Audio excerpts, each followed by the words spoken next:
Hello all my wonderful Coldplay friends out there. We have a really fun and exciting video today. Almost 2 months ago now, I released a video that gave my bold predictions about what we would see on MUSiC. So today, I thought it would be cool to look at all those bold predictions and see which ones I completely hit, which ones were kind of similar, and which ones I was just completely off on. But before we get started, if you haven't done so yet, I would highly encourage you to subscribe to the channel because I cover a ton of Coldplay content. And also, if you'd like to help support me, please give a listen to my new song, which you can check out right here. Okay, so with all that out of the way, let's talk about today's video. Now, since all the predictions were based on each song that was on the album, we're gonna start with the very first one, which was MUSiC. So here is the bold prediction I had for the title track of the album. But my very wild and bold prediction for this song is that it is going to be a thematic continuation of Coloratura. Another concept that a lot of people were throwing around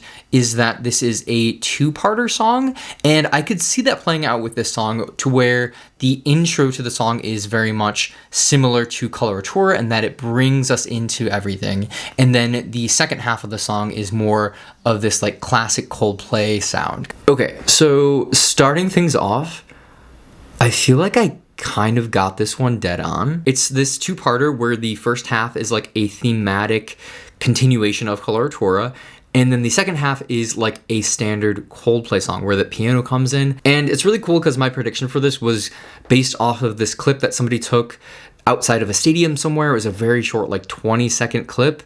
And so yeah, I feel like for this one, it's definitely a win. All right, on to the next one, which is Feels Like I'm Falling in Love. And here's what I had to say about this one.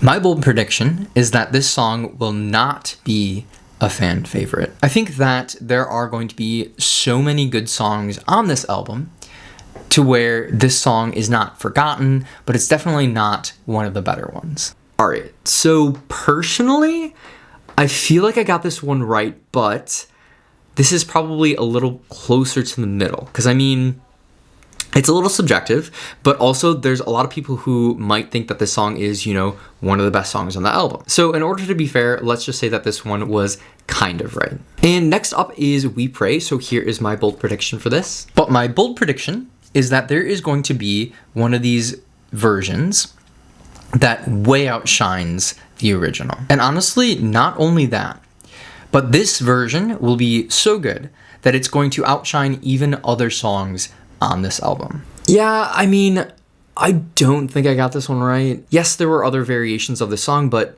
did any really stand out enough to outshine the other songs on the album? Probably not. So I think I'm just going to take the L on this one. All right, next up we have Jupiter. My bold prediction is that Camila Cabello will, in fact, feature on this song. Nope, got this one wrong. Next one. And next up is Good Feelings.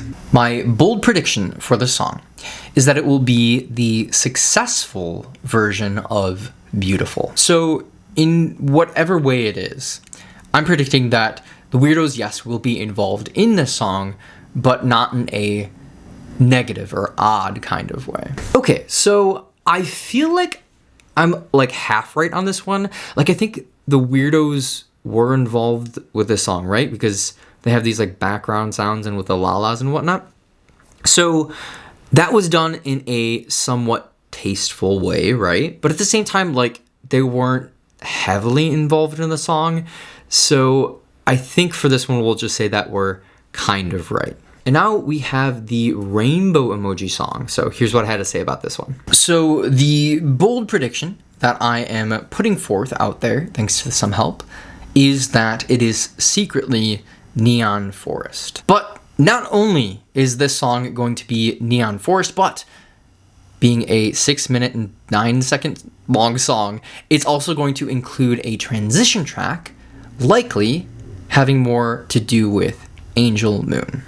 I mean, I was pretty dead on about this one. I mean, that first part is pretty clearly Neon Forest, right? And we do hear Angel Moon in the song, even though it's like a very short section. And yes, this song does serve as a transition. So I'd say overall, we were pretty spot on. We'll take the win for this one. And next up is iAAM. So let's hear what I had to say about this. So my bold prediction supports this idea that it is in fact an abbreviation for I Am a Mountain. And not only am I supporting that idea, but I say that this song will be the fan favorite. That's right, this song is going to be the one that everyone just really appreciates and loves, and it just brings everyone together. Okay, so I feel like for this one, it's a little subjective, but I feel like, especially for the version I Am a Mountain on the Full Moon edition, that kind of hits this point a little bit more. But since this one's really based on individual feelings and interpretation, I feel like we're gonna have to say this one is kind of right. But I'm curious to hear if you guys thought this one was right or not, so definitely leave a comment below. And next up is AETERNA, so here's what I had to say. But my bold prediction for AETERNA is that this song, in particular, will connect to the future Music of the Spheres album, Volume 3. I'm thinking that, in this very ridiculous prediction, that these masks are more than just a silly costume.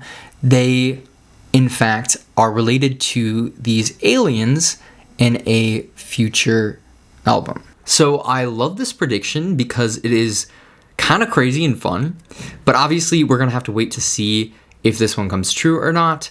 But for now, let's just say we're hopeful. So we are getting very close to the end of this album, and I just wanted to say, if you enjoy this video and want to help me out just a tiny bit, but it helps in such a big way, definitely give this video a thumbs up. And not only does it help with the algorithm and everything, but it also helps show your appreciation, which I enjoy a lot. So next up is the penultimate song, All My Love. So here's what I had to say. We've heard the song before performed live, and it's this beautiful song that uses only piano and vocals. Unless this song, in my bold prediction, actually has more to it. That's right, my bold prediction says that this song will include not only other members of the band, but it will also have some production to it, similar to what we saw with Everglow. And a second bold prediction for this song is that this is going to be another fan favorite.